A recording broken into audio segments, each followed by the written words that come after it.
Haïti. Aujourd'hui, nous recevons pour vous M. Daniel Lossia. Il est PDG de DL Service. Bonjour M. Daniel. Bonjour monsieur. Vous êtes Congolais de la diaspora. Nous sommes très heureux de vous recevoir dans cette émission invité de la rédaction.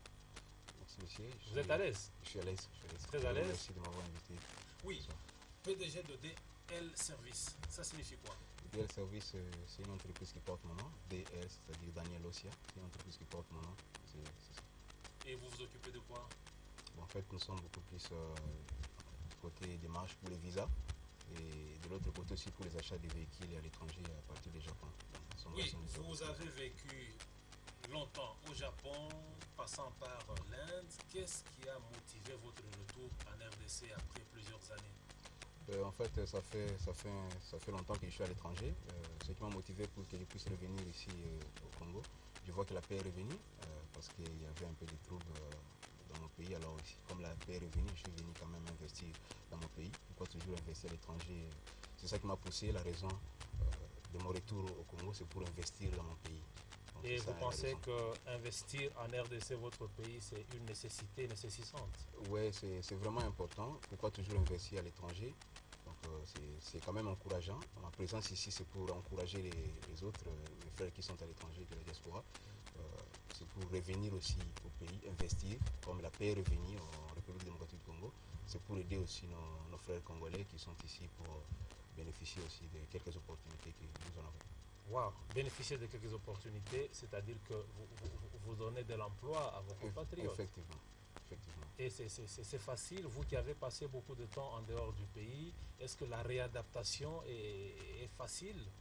C'est toujours facile, je suis congolais, je suis né ici, grandi dans ce pays, alors je me suis habitué au Congo, alors je suis revenu, l'adaptation est facile, je connais bien les Congolais et puis on s'adapte, je suis très à l'aise dans mon pays et de vivre aussi à l'étranger. Et est-ce que le gouvernement congolais vous facilite aussi la tâche? Est-ce que vous travaillez librement comme étant dans votre pays? Bon, dans mon pays, on travaille, on sait comment les Congos ça marche, on travaille un peu comme tel, et parfois il y a aussi des tracasseries, et puis voilà, ce métier quand même, c'est aussi pour informer aussi le gouvernement aussi de prendre aussi d'autres mesures en ce qui concerne aussi comme les taxes, et puis il y a aussi un comité de suivi. Et également en ce qui concerne dans des ambassades par exemple, comme mes frères souffrent auprès des ambassades, comme vous voyez, arriver pour avoir un passeport, ça devient difficile, un mois, 2 mois pour avoir un passeport. Alors ce sont des causes aussi qui m'ont poussé pour revenir au pays, pour mettre fin dans tout ça, en ce qui concerne l'immigration aussi, que les Congolais aussi puissent avoir cette opportunité-là. Les délais de traitement sont aussi courts et que au niveau des ambassades aussi qu'on puisse leur assister pour l'obtention du visa, que ça soit un peu facile que d'aller faire pour le visa et puis de ne pas avoir la suite. Il y en a ceux qui disent que beaucoup de Congolais qui sont à l'étranger, nombreux des chômeurs, des brouillards, en fait. Est-ce que vous confirmez cela, qu'il y en a ceux qui sont allés en Europe sans savoir ce qu'ils devraient faire en principe?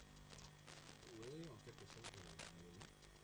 Si, dès le début, si vous étiez mal orienté, parce que pour voyager à l'étranger, il faut qu'il y ait au moins une cause. Vous voyagez comme étant touriste, vous voyagez comme étudiant, vous voyagez comme homme d'affaires. Chaque pays a ses conditions, il y a aussi les visas. Ce n'est pas quelqu'un qui voyage seulement en Europe ou à l'étranger, il voyage que pour voyager. Il y a toujours des raisons pour voyager. Donc si la raison n'était pas bien ciblée, vous aurez beaucoup plus de difficultés. Donc c'est un peu ça. Donc si vous êtes bien préparé au début, je pense que vous n'aurez pas de difficultés, même dans votre pays de résidence. Vous, Congolais de la diaspora, est-ce que vous contribuez au développement de la RDC? Je dirais oui, nous contribuons au développement de la RDC. Il y a plein de Congolais de la diaspora qui sont ici au Congo, ils investissent aussi. Il y en a des là qui ont créé leurs entreprises. Je remercie le Premier ministre aussi pour les systèmes qu'ils ont employés pour le guichet unique. Auparavant, pour avoir les documents, c'était difficile, mais pour l'instant, vous êtes 3 jours, 5 jours, vous avez tous les documents nécessaires pour créer une entreprise au Congo. C'est encourageant. Donc un système de bancarisation congolais vous a facilité la tâche? Oui, je dirais oui. Il nous a facilité la tâche par rapport au processus d'ouverture d'une société. Aujourd'hui, ça devient facile. Parce qu'à l'époque, il faut parcourir, aller un peu partout pour avoir les documents. C'est quand même facile. Dans 3 ou 5 jours, vous avez vos documents pour l'entreprise. Et ça ne coûte pas. Donc c'est ça aussi les causes, même pour ouvrir le système de bancarisation aujourd'hui en RDC. À l'époque, c'était un peu difficile. Vous voyez quelqu'un compte à la banque, ce n'est pas facile, mais aujourd'hui, quand même, tout le monde a les droits d'ouvrir, puis avec beaucoup la facilité d'ouvrir un compte à la banque, et puis voilà, c'est quand même une bonne chose, et puis j'encourage, c'est vraiment encourageant. Oui, vous êtes rentré au pays parce que la paix est retrouvée. Vous êtes rentré au pays parce que le gouvernement vous a facilité la tâche. Il n'y a plus de complications pour ouvrir une entreprise. Et vous avez opté pour un bureau qui sert à faciliter l'obtention des visas, de passeports. En fait, parlez-nous un peu en épitomé des objectifs que votre bureau poursuit, des L que vous venez de créer. Notre objectif, c'est pour réduire premièrement les taux de refus auprès des ambassades. Vous voyez, c'est ce que je vois un peu, ce que je trouve un peu bizarre au Congo. Si vous avez votre visa et qu'aujourd'hui vous voyagez à l'étranger, dès que vous êtes de retour dans votre pays, il faut se présenter à l'ambassade. Nous, à l'étranger, nous avons quand même effectué des voyages, mais c'est quelque chose que je n'ai jamais entendu ou voir quelqu'un voyager, vous avez un visa, vous retournez, il faut se présenter à l'ambassade pour voir si vous n'avez pas fui, si vous êtes de retour. C'est un peu quelque chose qui me touche beaucoup. Et puis surtout, également, notre objectif, c'est vraiment ça, de réduire le taux de refus et puis de préparer les Congolais aussi pour bien présenter leurs demandes auprès des ambassades. Et puis, donc c'est un peu ça, notre objectif, d'aider vraiment nos frères congolais pour ne pas avoir de difficultés comme auparavant. Oui, il y a une question qui me revient à l'esprit. Est-ce qu'il y a-t-il une différence entre une agence de voyage et un bureau d'assistance visa? Oui, il y a une différence. Une agence de voyage, c'est là où on vend des billets d'avion, c'est là où on vend des assurances voyage, voire même faire des réservations des hôtels. Mais un bureau d'assistance visa, nous sommes beaucoup plus du côté l'assistance visa, nous sommes beaucoup plus du côté visa. Et pour aider, bon, chez DL Service, c'est-à-dire nous avons un bureau d'assistance visa et nous avons aussi une agence de voyage qui vous facilite pour les billets, pour les hôtels, pour les assurances voyage, et de l'autre côté aussi pour l'assistance visa. Nous sommes là aussi pour aider les Congolais qui veulent voyager à l'étranger, pour les buts touristiques, études, voire également médicales, pour les soins médicaux à l'étranger. Oui, vous savez que vous, les Congolais de la diaspora, on vous traite de temps en temps, entre guillemets, des escrocs, des gens qui viennent au pays chercher à manipuler les gens, escroquer les gens et disparaître. Est-ce que, si vous n'êtes pas dans ce lot, avez-vous déjà fait voyager des gens? Il y a des preuves? Il y a des preuves par part. Peut-être sur le plateau, je peux pas quand même apporter quelques preuves. Il y a des preuves de visa, il y a quelques témoignages. On a fait voyager, il y a beaucoup de gens qui ont voyagé à travers nous. Nous avons quand même une bonne réputation. Vous dites on traite souvent des escrocs parce que c'est tout à fait normal. Parce qu'il y a plein des escrocs en matière d'immigration. Vous savez comment au Congo ça se passe. Et chez nous, c'est une entreprise, c'est un bureau bien organisé. Alors, au Congo, ça se passe comment? Non, parfois, comme on dit, il y a trop des escrocs. Oui. Il y a quelqu'un qui est à la maison, qui n'a même pas un bureau, il dit voilà, je suis là, je peux vous assister pour les visas. Et quelqu'un comme ça, est-ce qu'il réellement qu'il a l'expérience? Est-ce que lui, il a déjà voyagé une fois? Toutefois, vous pouvez aider quelqu'un pour les visas, bien sûr. Mais vous-même, vous avez quand même l'expérience. Parce que moi-même, personnellement, j'ai voyagé, j'ai effectué plusieurs voyages à l'étranger. J'ai l'expérience de voyage. Donc, je peux facilement aider quelqu'un. Alors, c'est ça la raison de mon retour dans mon pays. Également, il y a plusieurs activités que nous sommes en train d'entreprendre, et non pas seulement pour les visas, et de l'autre côté aussi pour les achats des véhicules. Ce qu'on voit aussi au Congo, quand même, il y a de bons taxis, comme je vois les gens souffrir dans des arrêts pour avoir le transport. Donc, tout ça, ça me fait très mal. Donc c'est un peu ça, c'est un bureau bien organisé, et qu'il n'y a pas assez de complications pour ça. Vous venez, il y a des preuves, et vous-même, quand vous êtes là, je pense que vous ne serez pas déçus.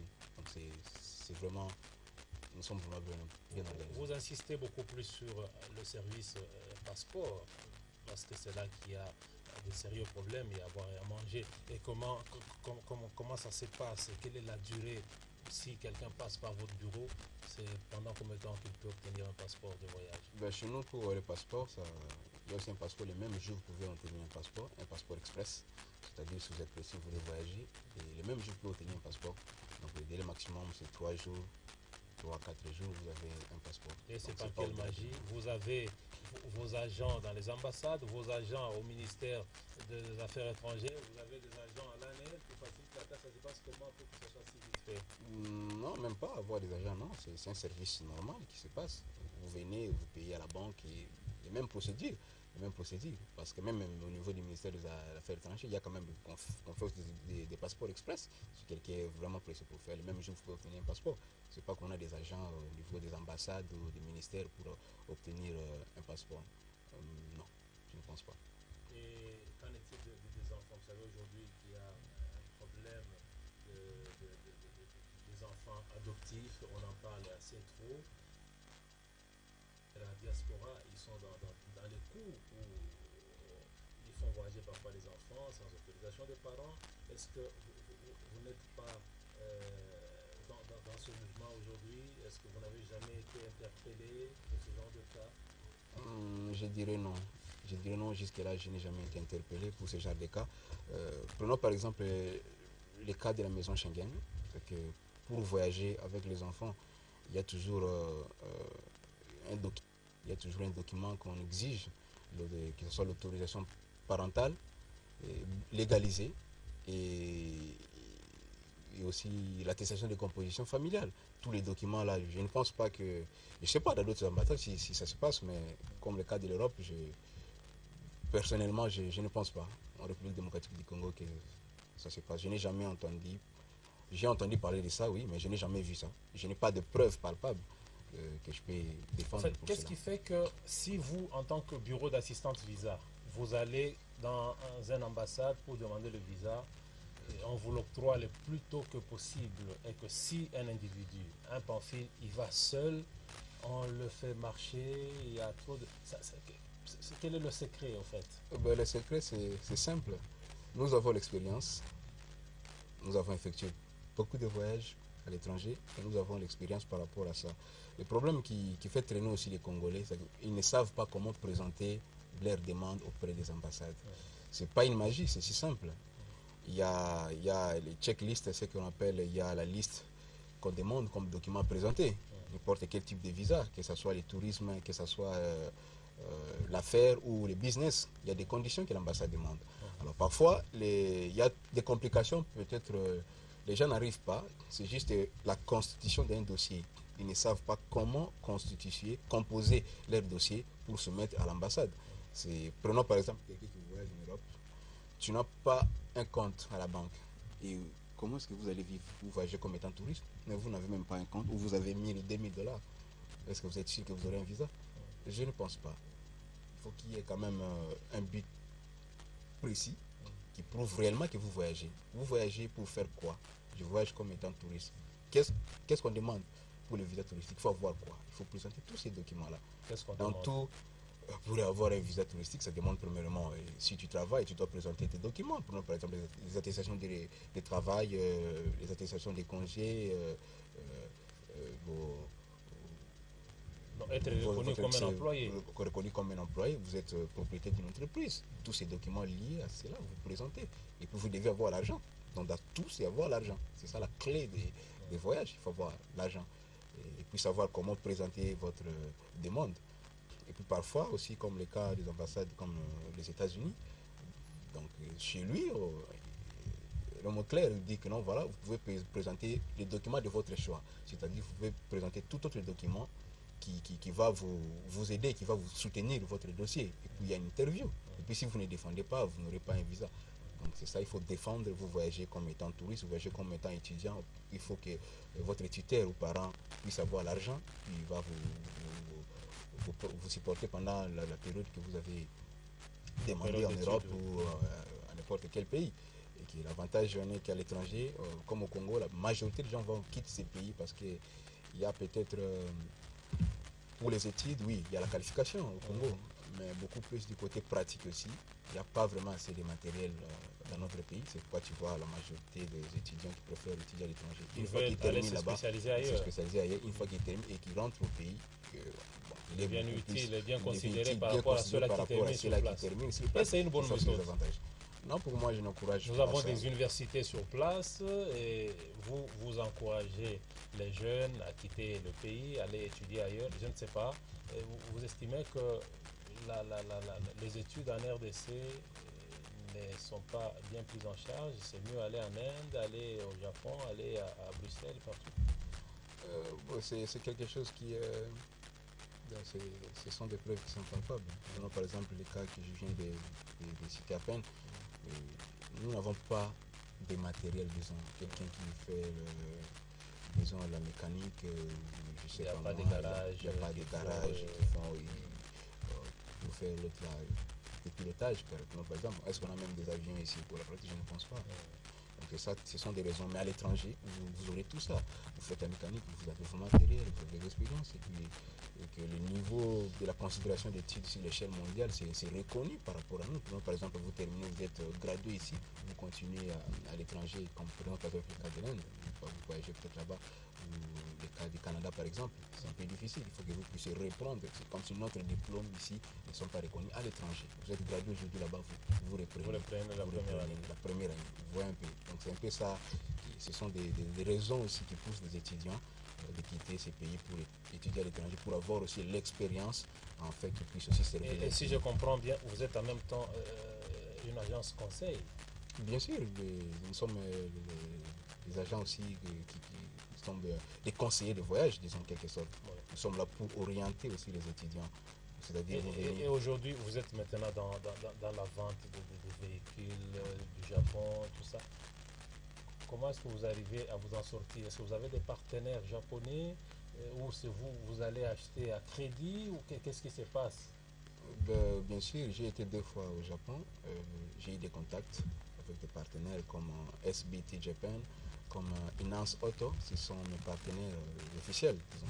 Et puis à partir quand j'ai effectué mon voyage là-bas au Japon, j'ai quelques contacts. Par rapport à mon pays là-bas, je vois il y a des taxibus comme des essentiels qui tuent beaucoup de gens. On appelle ça aujourd'hui l'esprit des morts.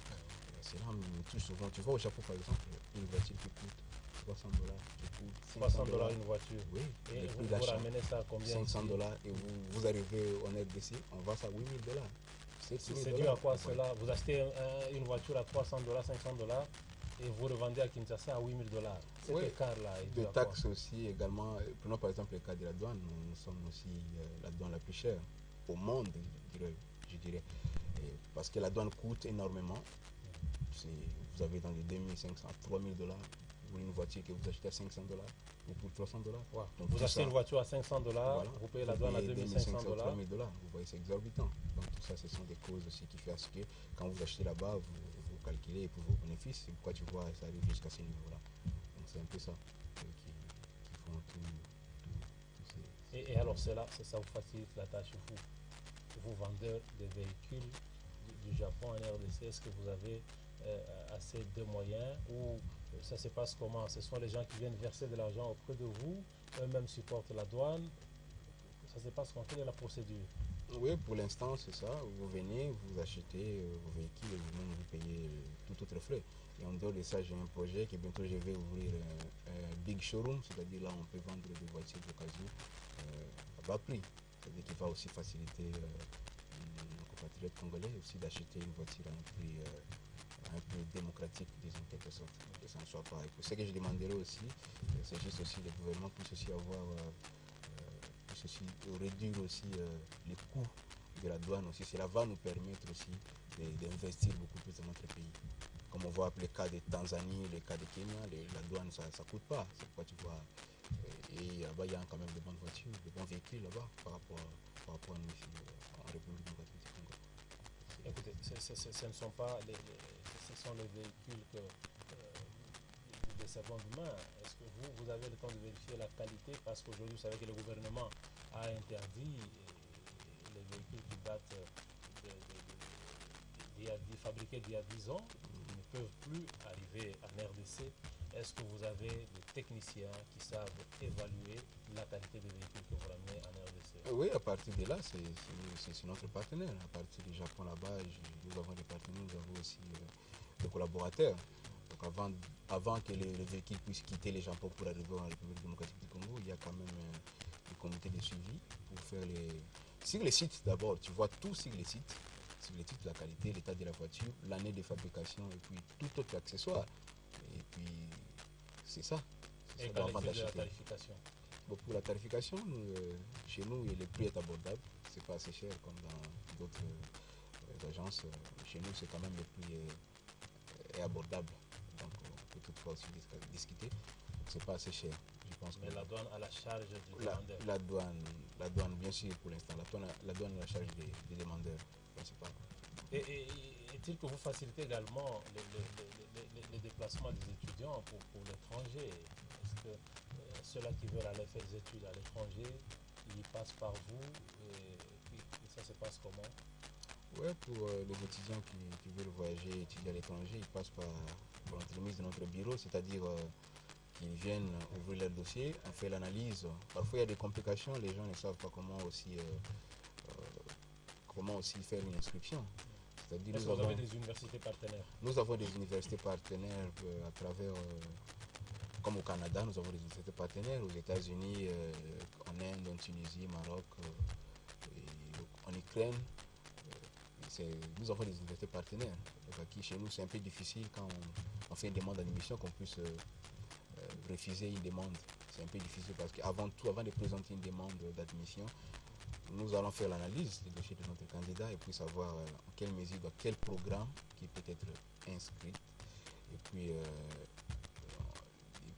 la difficulté en est que tu vois, peut-être aujourd'hui vous terminez, vous faites la mécanique par exemple, vous terminez, vous êtes aujourd'hui diplômé dans tel domaine. Arrivé à l'université, vous ne savez pas quel domaine d'études embrasser. C'est ça aussi qui pose souvent problème. Et donc c'est ça, nous sommes là pour orienter les étudiants, c'est-à-dire du début jusqu'à la fin. Vous voulez choisir tel programme par rapport à votre expérience, par rapport à votre formation que vous avez suivie, vous pouvez embrasser tel domaine. Voilà. Nous sommes là aussi pour les orienter aussi en ce qui concerne dans les universités étrangères également. C'est ça. Vous avez déjà quelques candidats à envoyer, quels sont leurs rendements? Nous avons plusieurs candidats que nous avons envoyés à l'étranger. Nous avons plusieurs, je n'ai même pas l'effectif pour l'instant. Il y en a plusieurs qu'on les a envoyés à l'étranger. On fait aussi la suivi, c'est-à-dire un contact permanent. En même temps le suivi de tous ceux-là que vous envoyez à l'étranger. Également, on fait le suivi aussi de ceux-là qu'on envoie à l'étranger, toujours d'entretenir un contact permanent entre les étudiants et leurs parents ici. Au cas où il y a un problème, nous avons toujours nos partenaires là-bas qui sont toujours là pour les assister en ce qui concerne les visas et pour quelques difficultés. Et puis une fois que l'étudiant quitte ici, à partir d'ici jusqu'à l'aéroport du voyage et puis l'accueil dans le pays choisi, nous sommes toujours là pour les assister du début jusqu'à la fin. Et une fois qu'ils terminent, je pense que si les parents seront toujours satisfaits, nous sommes toujours dans tous les processus là que nous sommes en train de. Est-ce que dans toutes ces démarches, vous collaborez avec l'État congolais? Ou vous évoluez seul comme des électrons libres? Non, nous sommes en train d'évoluer seuls. On n'a pas, à part nos partenaires à l'extérieur du pays, ici au Congo, on n'a pas de partenaires ou disons une aide au niveau du gouvernement ou quelqu'un d'autre, je pense pas. Et il n'y a pas la main du gouvernement dans tout cela que vous envoyez à l'étranger? Vous n'êtes pas en intelligence avec l'ambassade des affaires, notre ministère des Affaires étrangères, les étrangers, il n'y a pas une connexion? Pour l'instant, j'ai suivi une fois à la télé, il y a aussi un ministère des Congolais de l'étranger. J'ai suivi une fois une ministre parler de cela, ça m'avait beaucoup plu. Moi, par exemple, quand j'ai été une fois en Inde, et puis voilà, on ne sait même pas, vous êtes là, est-ce que l'ambassade est au courant de ma présence ici? Est-ce que aussi l'ambassade, c'est au moins, nous sommes au nombre de combien dans ce pays? Vous avez un problème, peut-être c'est difficile pour être en contact avec l'ambassade et pour poser votre problème, mais c'est pas ça pose problème. Pour l'instant, comme je vois, ça commence un peu à améliorer. J'espère qu'aux jours à venir, le gouvernement va prendre toutes choses en marche.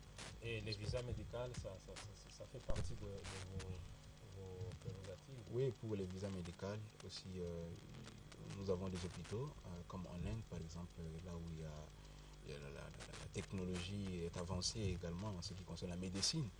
La médecine en Inde, c'est vraiment, il y a des appareils vraiment sophistiqués. Et puis, je souhaite à ce qu'il y ait aussi les Congolais qui ont des difficultés, qui souffrent, qui sont malades ici et qui puissent aussi être traités là-bas et puis à un prix vraiment abordable. C'est ça aussi mon souci. C'est pas qu'il y a des hôpitaux ici, mais je pense qu'en Inde, c'est beaucoup plus avancé que dans notre pays. Mais aujourd'hui, vous savez, beaucoup de nos compatriotes qui sont à l'étranger, ils sont matraqués. Il y en a ceux-là qui sont rapatriés comme de petits chiens. Il y a ceux-là qui sont chassés dans leur pays d'accueil. Et vous continuez à encourager les Congolais d'aller vivre là où ils sont à tout moment bousculés, que de rester au pays, investir au pays, créer des emplois au pays. Oui, je peux les encourager, oui. De l'autre côté, c'est ce que je disais au début. Je peux les encourager, tout ça dépend. Maintenant, vous voyagez pour quel but? Vous voyagez pour les études. Alors, vous restez pour les études. Donc, par exemple, vous voyagez pour les études et là-bas, vous faites autre chose. C'est là où ça pose souvent problème. Vous avez un problème de visa, pour renouveler, ça pose problème, et vous êtes toujours là. Donc, c'est ça qui pose souvent problème. Il faut savoir, dès le début, avant les voyages, il faut savoir, vous voyagez pour quel but. Donc c'est ça que tu vois souvent des étudiants des difficultés à l'étranger. Quand ils voyagent, ils ne savent pas. Peut-être ils ont entendu son ami, il lui a parlé, voilà, ici c'est bien, mais ils ne savent pas. Ton ami voyage par quel moyen, qu'est-ce qu'il fait exactement. Vous ne savez pas, c'est ça qui pose souvent problème. Et si vous voyagez pour les études aujourd'hui, vous voyagez pour le tourisme. Vous voyagez une fois que terminez là-bas et vous rentrez dans votre pays. Si vous voyagez pour les études et que vous terminez ou vous voulez continuer à l'étranger, il faut suivre, il faut quand même respecter aussi les lois. On ne peut pas quand même s'imposer, vous êtes à l'étranger, vous êtes congolais, vous êtes à l'étranger, alors vous voulez s'imposer contre les lois. C'est ça qui pose problème. Il faut savoir dès le début, vous voyagez pour quel but. Si c'est pour les études, restez et étudier. Et vous avez un bureau mobile dans le sac ou vous avez une adresse fixe? Nous avons une adresse fixe. Comme je disais, c'est une entreprise bien organisée. Nous avons une adresse fixe. Nous sommes sur Rond-Point Forescom, sur l'avenue Douane, en 1538, local 5, 1538 sur l'avenue Douane. C'est juste l'immeuble se trouve chez Temba. Nous sommes là, au local 5, dès le service. Nous sommes là, donc nous avons une adresse fixe. C'est pas, nous avons un bureau mobile ou quelque chose comme ça, je ne pense pas. Voilà, merci Daniel Lossia. Je rappelle que vous êtes PDG de DL Service. Nous vous disons merci d'avoir été avec nous et nous pensons vous retrouver très prochainement pour d'autres questions d'actualité. Ici là, nous ne pouvons que vous remercier de votre disponibilité. Mesdames et messieurs, ça n'est fini ainsi. Merci d'avoir suivi cette émission. Invité de la rédaction, c'était Daniel Lossia, PDG de DL Service. Nous nous retrouvons très prochainement pour un autre numéro de Invité de la rédaction.